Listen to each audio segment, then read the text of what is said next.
बिस्मिल्लाहिर्रहमानिर्रहीम, अस्सलाम वालेकुम। फर्स्ट ईयर का जो हम लास्ट टाइम पढ़ रहे थे वो हम कॉम्बिनेशन पढ़ रहे थे। कॉम्बिनेशन का मैंने आपको कॉन्सेप्ट दिया था, हम कॉम्बिनेशन की कैसे क्वेश्चन में यूज़ करते हैं। समटाइम्स हमारे पास कुछ ऐसे क्वेश्चन आ जाते हैं जिसमें हम नहीं पता चल रहा होता, बच्चे कंफ्यूज हो जाते हैं कि भाई इसमें आप परम्यूटेशन का कॉन्सेप्ट लगाएं या यहाँ पे कॉम्बिनेशन से सॉल्व होगा। तो मैंने आपको ये बताया था प्रीवियस लेक्चर में कि जब भी आपके पास चॉइस या चॉइस की बात आती है या सिलेक्शन की बात आती है तो वहाँ पे हम क्या करते हैं, कॉम्बिनेशन यूज़ करते हैं। ठीक हो गया। लेकिन हमने इससे आपकी बुक में जितने भी क्वेश्चन थे उससे मैंने रिलेटेड दो टाइप के क्वेश्चन ऑलरेडी करवा चुके हैं प्रीवियस लेक्चर में, और आज दो टाइप के और क्वेश्चन हैं। अगर ये करवा दूँगी तो आपका कॉम्बिनेशन का तकरीबन टॉपिक कंप्लीट हो जाएगा। ठीक है, तो आज किस टाइप के क्वेश्चन हम करने जा रहे हैं। लास्ट टाइम में हमने जस्ट एन की वैल्यू फाइंड की थी। अगर हमें एनसीआर दिया हुआ था और उससे हम लोगों ने एन की वैल्यू फाइंड की थी और कुछ थ्योरम्स को यूज़ किया था, जो कि मैंने उससे पहले आपको थ्योरम भी करवाए थे। आज क्या करेंगे, आज हम एन और आर दोनों की वैल्यूज़ कैलकुलेट करेंगे। ठीक है, आपको याद होगा अपना कॉम्बिनेशन का फार्मूला, आपको याद होगा अपना परम्यूटेशन का फार्मूला, आज दोनों को यूज़ करना है हमने। ठीक है, अब हमारे पास जो क्वेश्चन है वो है find values of N and R. आपकी 7.4 टेक्स्ट बुक की 7.4 का क्वेश्चन नंबर 3 का फर्स्ट पार्ट है ये, find values of N and R. हमने एन और आर दोनों की वैल्यूज फाइंड आउट करनी है, जबकि हमें क्वेश्चन गिवन है N C R is equal to 35, N P R is equal to 10। ठीक है, अब हम क्या करने जा रहे हैं, आपको पता है एन सी आर का फार्मूला, आपको पता है एन पी आर का फार्मूला, तो इनके फार्मूले जस्ट सोल्यूशन कैसे फाइंड करेंगे, हमें एन और आर की वैल्यू कैलकुलेट करनी है। अगर एन और आर की वैल्यू हम कैलकुलेट करने ही जा रहे हैं तो यहाँ पे है आर। ठीक है, हमें इनके फार्मूला पता होने चाहिए। आप जानते हैं एन सी आर का क्या फार्मूला, एन का फैक्टोरियल ओवर आर का factorial into N minus R का फैक्टोरियल। ठीक हो गया, ये तो कॉम्बिनेशन का फार्मूला हो गया। अब हम क्या करते हैं, हम अपने परम्यूटेशन का फार्मूला देखते हैं। परम्यूटेशन का फार्मूला क्या होगा, N P R is equal to N का factorial over N minus R का फैक्टोरियल। ठीक है, परम्यूटेशन का फार्मूला, ये कॉम्बिनेशन का फार्मूला। अब हम क्या करेंगे, हमारे पास जो कॉम्बिनेशन गिवन है वो किसके बराबर है, वो 35 के बराबर है। ठीक है, अब हम क्या करने जा रहे हैं, इसको हम रखेंगे एन का फैक्टोरियल ओवर आर का फैक्टोरियल, एन माइनस आर का फैक्टोरियल इज इक्वल टू 35। ठीक है, अब हमारे पास जो है एन पी आर किसके इक्वल था, वो 210 के इक्वल था। तो अब हम इसकी जगह हम क्या पुट कर सकते हैं, 210 इज इक्वल टू एन का factorial over N minus R का फैक्टोरियल। एक को इक्वेशन नंबर 1 का नाम दे देते हैं, दूसरे को इक्वेशन नंबर 2 का नाम दे देंगे। हमें चूंकि चाहिए एन और आर की वैल्यू कैलकुलेट करनी है, हम क्या करेंगे, किस तरह से एन और आर की वैल्यूज निकाल सकते हैं। आप देखें कौन सा ऑप्शन है, आप इन दोनों को ऐड करेंगे, आप निकाल सकते नहीं, बल्कि हम इन दोनों को इक्वेशन 1 और 2 को डिवाइड करेंगे तो हम पहले एन की वैल्यू हमें मिल जाएगी या पहले आर की मिल जाएगी, फिर उसमें सब्स्टिट्यूशन करेंगे इक्वेशन नंबर 1 या 2 में तो हमें दूसरी वैल्यू भी मिल जाएगी। ठीक है, तो अब हम क्या करने जा रहे हैं, अब हम इसको डिवाइड कर देते हैं इक्वेशन नंबर 1 को इक्वेशन नंबर 2 से। ठीक है, यहाँ पे लिखेंगे हम dividing 1/2, dividing equation 1 by equation 2। ठीक है, हमने इक्वेशन 1 को इक्वेशन 2 से क्या करना है, डिवाइड कर देना है। तो आप करें डिवाइड, हम कहेंगे एन का फैक्टोरियल ओवर आर का factorial into N minus R का फैक्टोरियल डिवाइडेड बाय, यहाँ पे आएगा डिवाइडेड बाय एन का factorial over N minus R का फैक्टोरियल। ठीक है, हमने इनकी लेफ्ट हैंड साइड को क्या किया, मतलब इसको और इसको डिवाइड कर दिया। जब इनको डिवाइड किया तो इनकी ये साइड जो है 35 ओवर 210। आप समझ रहे हैं। अब हमने क्या करना है, इसकी जस्ट सिंप्लीफिकेशन करनी है। तो हम सिंप्लीफाई इसको किस तरह से कर सकते हैं, चलो हम अपनी सिंप्लीफिकेशन की तरफ चलते हैं। हम क्या करेंगे, अब ये देखें ये डिवाइड हो रहा है, तो जब ये इस साइड पे जाएगा तो हम क्या करेंगे, इसको उल्टा देंगे। हमारे पास क्या बनेगा, एन का फैक्टोरियल ओवर आर का factorial into N minus R का factorial multiply N minus R का फैक्टोरियल ओवर एन का फैक्टोरियल। आपके पास उल्टाने से क्या आ गया, इस तरह की चीज आ जाती है, इज इक्वल टू, अब ये क्या रहेगा 35/210। ठीक है, अब हमने क्या करना है, अब हम सिंप्लीफिकेशन करें तो अगर आप देखें आपके पास जो n का फैक्टोरियल और n का फैक्टोरियल यहाँ पे क्या हो रहा है, कैंसिल आउट हो रहा है। यहाँ क्या हो रहा है, n का फैक्टोरियल n के फैक्टोरियल से कैंसिल हो जाएगा, यहाँ पे n माइनस आर का फैक्टोरियल, ये भी n माइनस आर का फैक्टोरियल, ये भी कैंसिल हो गया।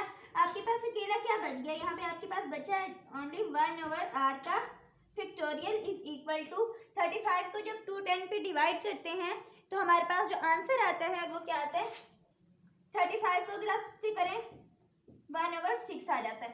अगर 210 को अंदर रख के आप 35 से डिवाइड करें, देखें 35 को आप 6 से मल्टीप्लाई करके देखें तो आपके पास क्या आता है, 210 ही आता है। ठीक है, अब हम क्या करेंगे, हमारे पास यहाँ पे आ गया है 1/6। अब 1 इज इक्वल टू 1 है और r के फैक्टोरियल किसके इक्वल है, यहाँ पे r का फैक्टोरियल इज इक्वल टू 6 के बराबर है। ठीक है, r का फैक्टोरियल हमें क्या मिल गया, 6 के बराबर मिल गया। हमें क्या चाहिए था, हमें चाहिए था r। ठीक है, हम क्या कर सकते हैं, अगर r is equal two factorial किस तरफ ले जाए तो हम कह सकते हैं कि r इज इक्वल टू 6 का फैक्टोरियल, सॉरी हम अगले स्टेप में क्या करेंगे, ये फैक्टोरियल को कैंसिल करने की कोशिश करेंगे। अब r का फैक्टोरियल इज इक्वल टू 6 है, मैं यहाँ पे राइट कर दूँ, यहाँ देखें आप r का फैक्टोरियल इज इक्वल टू, अब 6 है, 6 को अगर हम फैक्टोरियल फॉर्म में राइट करना चाहें तो क्या हम राइट कर सकते हैं, क्या राइट कर सकते हैं हम 6 के फैक्टोरियल को, मतलब हमारे पास जो है 6 किसका फैक्टोरियल होता है, अगर हम कहें कि 3 क्रॉस 2 करें, 6 को यूं राइट किया जा सकता है, 3 क्रॉस 2 क्रॉस 1 राइट किया जा सकता है। आप देखें इसको मल्टीप्लाई करें तो आपके पास क्या आ जाएगा, 6 आ जाएगा। तो हम यहाँ अगर गौर करें 3 क्रॉस 2 क्रॉस 1 क्या होता है, वो 3 का फैक्टोरियल होता है, दोनों साइड से फैक्टोरियल कैंसिल हो जाएगा, आपके पास जो r की वैल्यू आ जाएगी वो क्या आ जाएगी, यहाँ पे 3 आ जाती है। ठीक हो गया, इसको मैं रिवाइज करती हूँ। देखिए एनसीआर का फार्मूला आपने पुट किया, एनपीआर का फार्मूला ये था, आपने क्या किया, आपने इक्वेशन नंबर 1 को इक्वेशन नंबर 1 का नाम दे दिया, एनसीआर की उन्होंने वैल्यू बताई हुई थी 35, एनपीआर की वैल्यू बताई हुई है इन्होंने 210। आपने क्या किया, इक्वेशन नंबर 1 एक को इक्वेशन नंबर 1 का नाम दिया, दूसरी को इक्वेशन नंबर 2 का नाम दिया, 1 और 2 को डिवाइड किया। जैसे आपने डिवाइड किया, सिंप्लीफाई किया तो आपके पास n का फैक्टोरियल से कैंसिल, n माइनस आर का फैक्टोरियल और n माइनस आर का फैक्टोरियल कैंसिल हो गए। ठीक है, यानी डिवाइड हो गए। अब बाकी आपके पास क्या बचा, 1/r का फैक्टोरियल, वो किसके इक्वल है, 1/6 के। तो 1 इज इक्वल टू 1 है और जो डिनोमिनेटर है वो कैसे होंगे, r का फैक्टोरियल इज इक्वल टू 6। ठीक है, अगर आप इसको क्रॉस मल्टीपल करें तब भी आपके पास r का फैक्टोरियल इज इक्वल टू 6 आएगा। तो r का फैक्टोरियल इज इक्वल टू 6। अब एक साइड पे r का फैक्टोरियल है, दूसरी साइड पे हमारे पास फैक्टोरियल नहीं है, तो अब हमने क्या करना है, हमें तो r की वैल्यू चाहिए, जो हमें क्वेश्चन में पूछी गई है वो r की वैल्यू पूछी गई है, ना कि r के फैक्टोरियल की। हम क्या करेंगे, इसको फैक्टोरियल फॉर्म में फैक्टोरियल बनाएंगे। अब हम देखेंगे 6 किसका फैक्टोरियल होता है, हम 3 क्रॉस 2 क्रॉस 1 राइट कर सकते हैं ना 6 को, तो ये देखिए 3 क्रॉस 2 क्रॉस 1 किसका फैक्टोरियल है, 3 का फैक्टोरियल है, दोनों साइड पे फैक्टोरियल से फैक्टोरियल जो है वो क्या हो गया, कैंसिल हो गया, r की वैल्यू आ गई हमारे पास 3।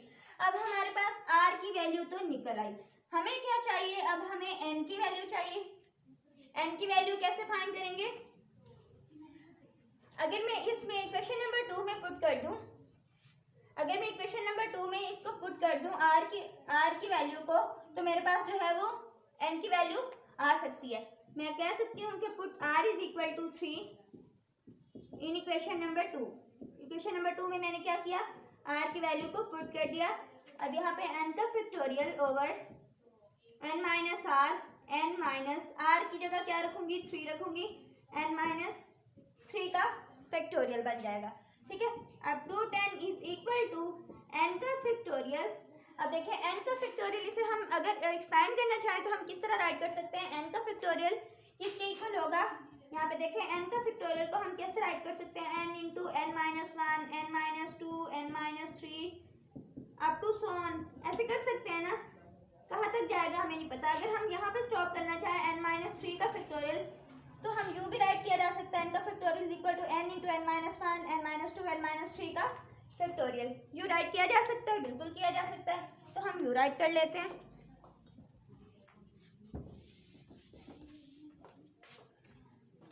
यहाँ पे नजर आ रहा है।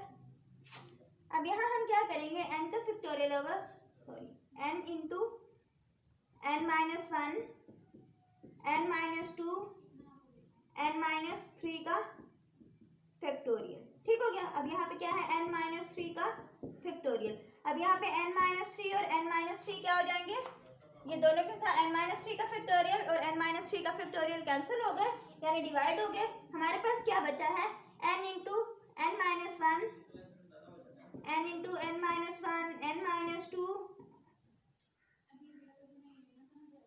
Is equal to 10।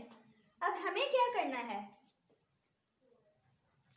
हमें क्या करना होगा, अब यहाँ पे देखें, यहाँ पे n इंटू n माइनस 1 और n माइनस 2 थे, ठीक है। हमें 2 10 को भी इसी तरह ही तोड़ना होगा। अगर हम इसको 2 10 को यूँ करें, 7 क्रॉस 6 क्रॉस 5 यूँ राइट कर सकते हैं ना, ठीक है। अब हम इसको 2 10 को किस तरह राइट कर सकते हैं, 6 cross 7 cross 6 cross 5। I think यहाँ पे नजर नहीं आ रहा, मैं ऊपर राइट कर लूँ, मैं यहाँ राइट कर देती हूँ। हमारा मकसद जस्ट n और r की वैल्यूज फाइंड करना है, ठीक है। हमारे पास 2 10 is equal to n into n minus 1 n minus 2 है, ठीक है। अब 2 10 को हम किस तरह राइट कर सकते हैं, 7 क्रॉस 6 क्रॉस 5 करेंगे तो आपके पास क्या आ जाता है, 2 10 आ जाता है।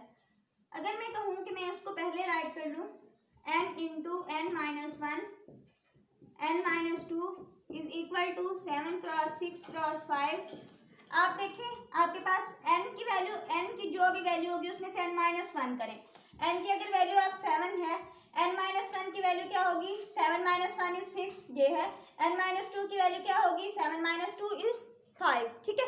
तो आपके पास इसका क्या मतलब है कि n इज इक्वल टू क्या है, 7 है। तो आपको क्या चाहिए थी, n की वैल्यू चाहिए थी और r की वैल्यू चाहिए थी। r की वैल्यू हमने निकाल ली 3 और n की वैल्यू हम निकाल चुके 7, ठीक है। आपका ये क्वेश्चन हुआ कंप्लीट। बहुत सिंपल है, जस्ट सिंप्लीफिकेशन करनी है आपको। कॉम्बिनेशन का और परम्यूटेशन का फार्मूला आना चाहिए। एक और क्वेश्चन करते हैं हम, स्टेटमेंट वाला है जिसमें जो बहुत ज़्यादा कॉम्प्लिकेटेड है, ठीक है। उसमें परेशान नहीं होना। अगर उस तरह के क्वेश्चन आपको समझ आ गए तो आप पेपर के में आने वाला हर क्वेश्चन कर सकते हैं यूँ, ठीक है। चलें वो देखते हैं। अब आपके पास है question, there are 8 men and 10 women members of a club। एक क्लब है, उसकी जो मेंबर्स हैं वो कौन से हैं, 8 men हैं एंड 10 women हैं। How many committees of 7 can be form. हमने कमेटी बनानी है 7 मेंबर्स की, हैविंग 4 women।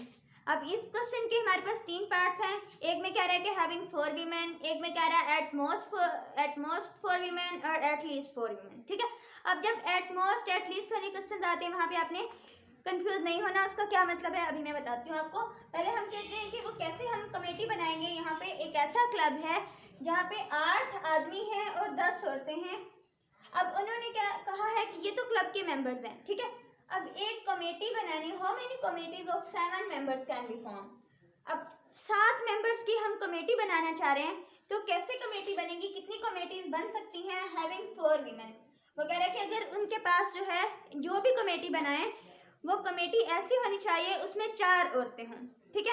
मर्दों से नहीं, अगर हमने 7 की बनानी है, 4 औरतें हैं, तो इसका मतलब क्या है कि मर्द कितने होंगे, उसमें 3 मर्द होंगे। तो देखते हैं कैसे बना सकते हैं हम कमेटी।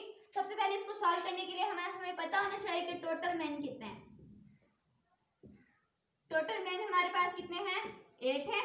एंड टोटल वीमेन कितनी है हमारे पास, टोटल वीमेन वो हमारे पास 10 है, ठीक है। टोटल मेन कितने हैं, 8, और टोटल वीमेन जो है हमारे पास वो कितनी है, 10 है। अब हम क्या करने जा रहे हैं, number of committees of 7 including 4 women। Number of committees हमने देखना है कि कितनी कमिटीज हम बना सकते हैं। Number of committees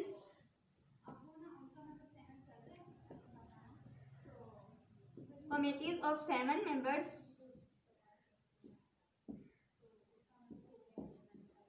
can be form having 4 women, ठीक है।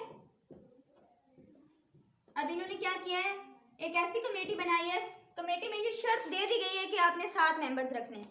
जब 7 मेंबर्स की कमेटी बनाएंगे तो उन्होंने ये भी बता दिया कि आपके पास जो वीमेन होनी चाहिए वो कितनी होनी चाहिए, आपके पास 4 वीमेन हों। ठीक है, जब 4 वीमेन होंगी तो इसका क्या मतलब है, तो आपके पास टोटल मेन कितने थे, 8 थे। ठीक है, और टोटल वीमेन कितनी थी, 10 थी। अब इन 10 में से उन्होंने 4 वीमेन सेलेक्ट कर ली, और अगर 4 वीमेन सेलेक्ट कर ली हैं तो आपके पास टोटल मेंबर 7 होने चाहिए थे, तो बाकी जो मेन है वो कितने हैं, वो 3 मेन बच जाएंगे। कितने बचेंगे, 3 मेन बच जाएंगे। अब 3 मेन हमने किस में से सिलेक्ट करने हैं, टोटल 8 मेन में से। अब इसकी कॉम्बिनेशन कैसे बनेगी, कॉम्बिनेशन में ऐसे होगा, अगर वीमेन की कॉम्बिनेशन देखें तो वो वीमेन का हम क्या करेंगे, हमारे पास होता है NCR। ठीक है, अब यहाँ पे टोटल वीमेन कितनी है, टोटल वीमेन हमारे पास 10 है, तो n की जगह हमारे पास क्या आ जाएगा, 10 आ जाएगा। और हमने सिलेक्टेड वीमेन कितनी है, 4 वीमेन को सिलेक्ट किया है, तो r की जगह हमारे पास क्या आ जाएगा, 4 आ जाएगा। ठीक हो गया। अब लेते हैं NCR फॉर वीमेन। पहले वीमेन के लिए किया, अब हम किसके लिए कर रहे हैं, मेन के लिए कर रहे हैं।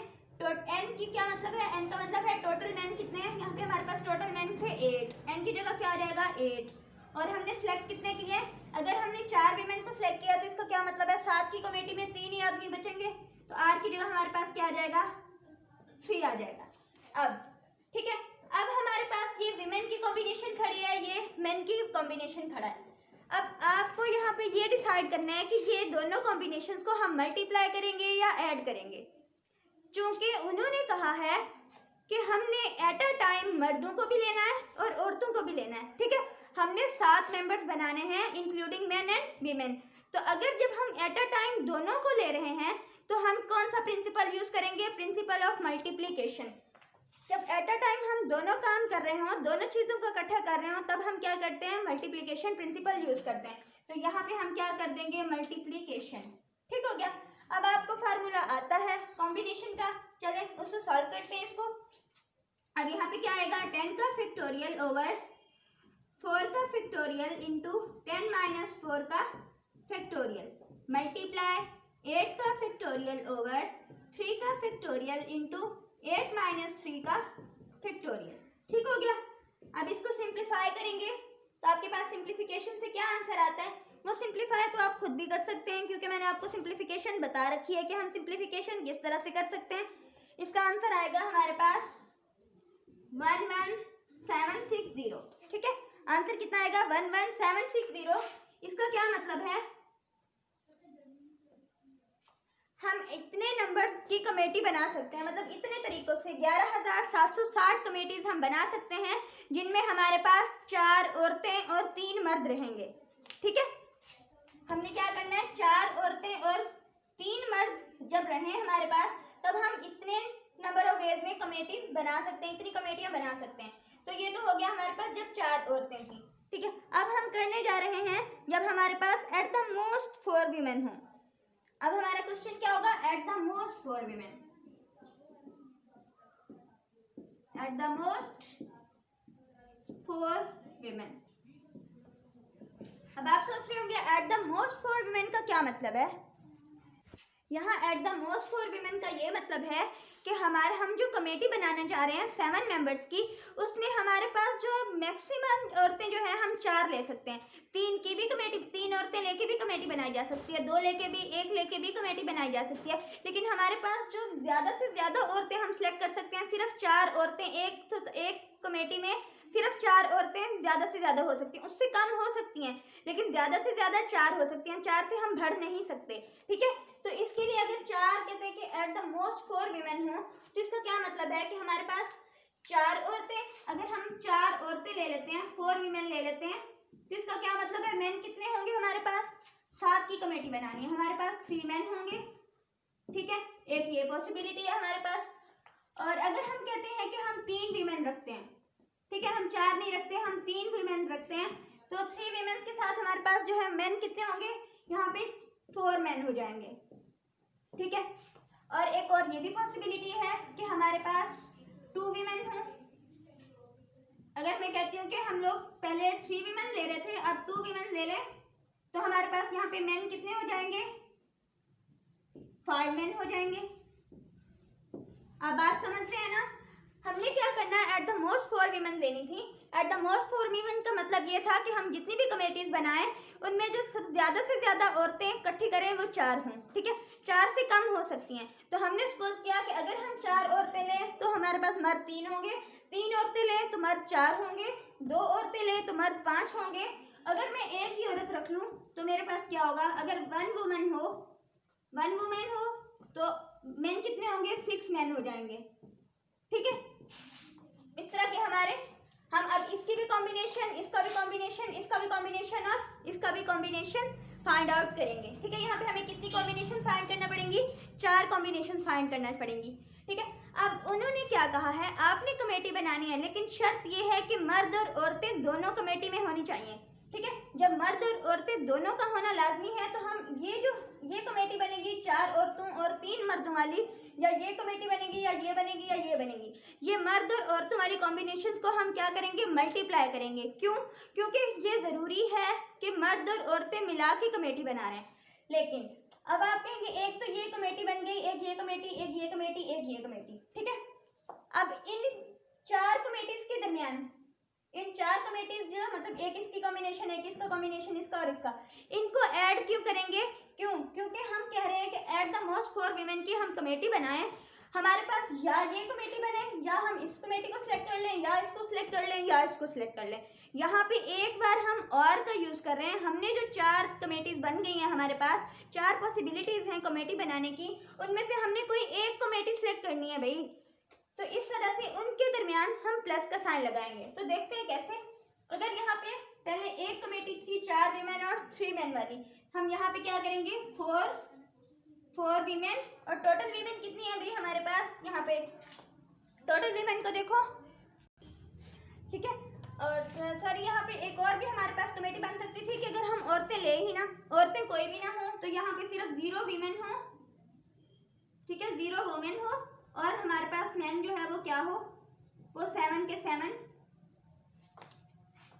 मैन ही हो, ठीक है। हमने 7 मेंबर्स की कमेटी बनानी है, ये भी तो पॉसिबिलिटी है ना कि औरत हो ही ना, ठीक है। ये भी एक हमारे पास क्या है, पॉसिबिलिटी है कि औरत हमारे पास हो ही ना। अच्छा, अब इनकी हम कॉम्बिनेशन देखते हैं। टोटल वीमेन, यहाँ पे 4 वीमेन हैं, सिलेक्टेड 4, टोटल वीमेन कितनी थी हमारे पास, 10 वीमेन थी। मल्टीप्लाई मैन कितने हैं, मैन टोटल थे हमारे पास 8 थे, और हमारे पास सिलेक्टेड कितने हैं, 3 हैं। इनके दरमियान मल्टीप्लिकेशन इस वजह से लगाए क्योंकि एक ये कमेटी बनी है, इस कमेटी में मैन और वीमेन दोनों मौजूद हैं, ठीक है। अब अगली कमेटी के दरमियान प्लस क्यों लगाने जा रहे हैं, क्योंकि हम लोगों ने ये जो 5 कमेटीज है हमारे पास, उनमें से कोई एक सिलेक्ट करनी है, ठीक है।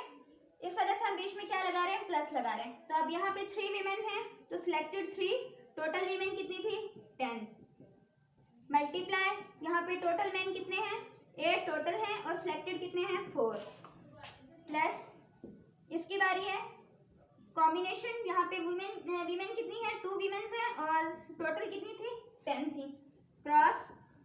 अब कॉम्बिनेशन देखें, 5 सिलेक्टेड मैन है और टोटल 8 थे, प्लस नेक्स्ट वाली कमेटी पे चलें, यहाँ पे वीमेन कितनी है, सिलेक्टेड वीमेन 1 और टोटल वीमेन कितनी है, 10 है, क्रॉस।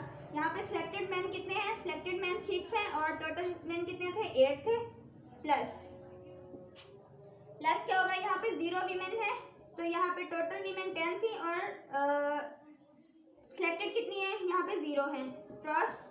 यहाँ पे क्या है, 7 मैन है और टोटल कितने थे, टोटल 8 थे, टोटल कितने मैन थे, 8 मैन थे, ठीक हो गया। अब ये हमारे पास क्या बनती है, ये कॉम्बिनेशंस बन गई हैं। अब इन कॉम्बिनेशंस का क्या करेंगे, इसको अलग से सॉल्व करेंगे, इसको अलग से, इसको अलग से, इसको अलग से, और इसको अलग से सॉल्व करेंगे। जैसे हम इनको सॉल्व करते जाएंगे, फिर जो इनके आंसर आएंगे हम उनको ऐड करके सिंप्लीफाई कर लेंगे। जो हम सिंप्लीफाई कर लेंगे तो हमारे पास एट द मोस्ट 4 वीमेन के लिए कितनी कमेटीज बन जाएंगी, वो नंबर ऑफ कमेटीज आपके पास आंसर में आ जाएंगी, ठीक हो गया। अगर इसको हम सिंप्लीफाई करें तो हमारे पास जो आंसर किस तरह का आता है, वो हमारे पास आता है इसका आंसर 22968। इनको सिंप्लीफाई करने से 22968 आंसर आता है। मैं सिंप्लीफाई इस वजह से नहीं कर रही क्योंकि मैं आपको सिखा चुकी हूँ कि हम फैक्टोरियल कैसे इवेलुएट करते हैं, और इसके अलावा हम कॉम्बिनेशन का फार्मूला कैसे अप्लाई करके उसको सिंप्लीफाई करते हैं, ठीक हो गया। अब हम क्या करना है, जस्ट इनको कैलकुलेट करना है। आपको पता है कि ये किस तरह से कैलकुलेट किया जा सकता है, ठीक है, इसको किस तरह से सिंप्लीफाई किया जा सकता है ये आप जानते हैं। अब नेक्स्ट पार्ट है हमारे पास एटलीस्ट फॉर वीमेन, ठीक है। एटलीस्ट फॉर वीमेन के लिए हम क्या करेंगे, मैं इसको रेज कर लूँ, मैं यहाँ राइट करती हूँ, ठीक है। अब हमारे पास है 8 मेन है 10 वीमेन है और कमेटी हमने वही 7 मेंबर्स की बनानी है। अब यहाँ पे जो कंडीशन दी गई है वो है at least for women. At least for women का क्या मतलब है कि हम जो कमेटी बना रहे हैं 7 मेंबर्स की, उसमें हमारे पास कम से कम 4 औरतें हों, ठीक है, 4 से ज़्यादा नहीं होनी चाहिए। वहाँ पे तो हम कह रहे थे at the most for women कि हमारे पास ज़्यादा से ज़्यादा जो है वो कितनी औरतें होनी चाहिए, 4 होनी चाहिए। तो 4 के बाद हम जो है वो 5 पे नहीं जा सकते थे, ठीक है, 5 के बाद 6 पे नहीं जा सकते थे। तो अब यहाँ पे कह रहे हैं कि एट लीस्ट फॉर वीमेन हमारे पास कम से कम कितनी हो, वो 4 हो। 4 के नीचे हमने नहीं जाना बल्कि 5, 6, 7 पे जाएंगे, ठीक है। अब यहाँ पे अगर एट लीस्ट फॉर वीमेन है तो पहली कमेटी क्या बनेगी, सबसे कम वुमेन 4 वीमेन। अगर 4 वीमेन है तो मैन कितने होंगे, यहाँ पे 3 मैन होंगे, ठीक है, एक ये कॉम्बिनेशन बनते। और दूसरे में क्या होगा, अगर उसने कहा एटलीस्ट कम से कम 4 हों, ठीक है, और 4 से कम नहीं होनी चाहिए, मतलब 3, 2, 1 नहीं होना चाहिए, 4 से ज़्यादा हों। अब 5 वीमेन हो, यहाँ पे क्या हो, 5 वीमेन हो तो मैन कितने होंगे, मैन यहाँ पे होंगे 2 मैन हो जाएंगे, 2 मैन, ठीक है, एक ये कॉम्बिनेशन बनता है। अब अगर मैं कहूँ कि मैं 6 वीमेन ले रही हूँ, 6 वीमेन हो तो मैन कितने हो जाएंगे, 1 मैन, ठीक है। अगर मैं कहूँ कि 7 वीमेन ले लूँ, सारी की सारी ही औरतें आ जाएं और मैन कितने हो जाएंगे, 0 मैन होगा, ठीक है। अब आपके पास यहाँ पे कितनी बनती है कॉम्बिनेशंस, अगर 4 वीमेन हो तो आपके पास 3 मैन, ठीक है, और अगर आपके पास 5 वीमेन हो तो 2 मैन, 6 वीमेन हो तो 1 मैन, 7 वीमेन हो तो 0 मैन। अब हमने क्या करना है, आपने कमेटी वही 7 मेंबर्स की बनानी है, लेकिन आपने मर्द और औरतों दोनों को मिला के बनानी है। तो आपके क्या करोगे, आप इनको आपस में इन कॉम्बिनेशंस को मल्टीप्लाई करोगे, और चूंकि हमें कोई एक इन चारों में से 4 कॉम्बिनेशन में से सिर्फ हमें कोई एक कॉम्बिनेशन चाहिए, तो उसको इसलिए हम सबको क्या करेंगे, ऐड कर देंगे।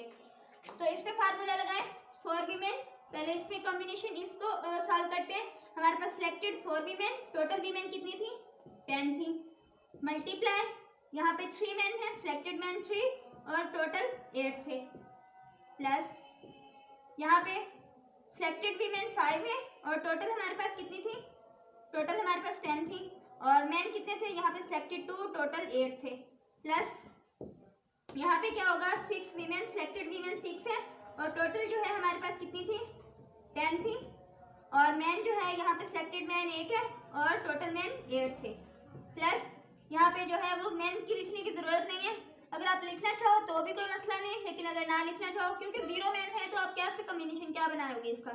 तो यहाँ पे है C, यहाँ पे सिलेक्टेड 7, यहाँ पे टोटल 10, अगर आप लिख भी लो तो भी मसला नहीं है, ठीक है। यहाँ पे कॉम्बिनेशन क्या होगा, सिलेक्टेड 0 एंड टोटल 8। आपके पास क्योंकि इसका तो आंसर 0 आएगा, आपके पास सिर्फ ये बचेगा, ठीक है।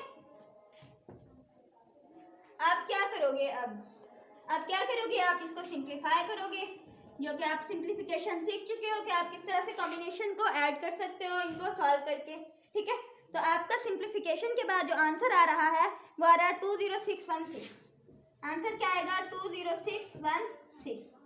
आप इसमें फार्मूला अप्लाई करना, जब आप फार्मूला अप्लाई करोगे, इसको सिंप्लीफाई करोगे, ऐड करोगे, तो आपके पास जो है वो इतनी नंबर ऑफ वेज बन जाएंगी एटलीस्ट 4 वीमेन के लिए, ठीक है। अब आपने एट मोस्ट और एट लीस्ट वुमेन में कंफ्यूज नहीं होना। अगर आपको यहाँ पे वीमेन की जगह मैन कह देते तो आप क्या करते, आप 4 मैन लेते और 3 जो है वो क्या लेते, वीमेन लेते, मतलब इसको उल्टा कर देते, ठीक है। एट मोस्ट में क्या करना है, हमने ज्यादा से ज्यादा औरतें जो है वो कितनी लेनी है, 4 लेनी है, यहाँ पे 4 बताया हुआ, तो ज्यादा से ज्यादा 4 औरतें लेंगे और फिर औरतों को कम करते जाएंगे। लेकिन एट लीस्ट में क्या करना है, कम से कम 4 औरतें लेनी है, उसके बाद औरतों को बढ़ाते जाना है। एट लीस्ट का मतलब है कम से कम जब हमने 4 लिए, ठीक है, 4 ले ली, अब उससे दूसरी कमेटी जब बनाएंगे तो हम 5 औरतें लेंगे, उससे ज़्यादा नेक्स्ट बनाएंगे कमेटी तो हम क्या लेंगे, 6 औरतें लेंगे। इस तरह आपने करना है, ठीक है। आपका ये जो है 7.4 कॉम्बिनेशन वाली ये तो हो गई कंप्लीट। इससे रिलेटेड कोई भी एक ऐसा क्वेश्चन नहीं है जो यहाँ पे डिस्कस ना हुआ हो, लेकिन फिर भी अगर आपको कोई कन्फ्यूजन हो तो आप पूछ सकते हैं। आपके लिए इजाज़त, अल्लाह हाफिज़।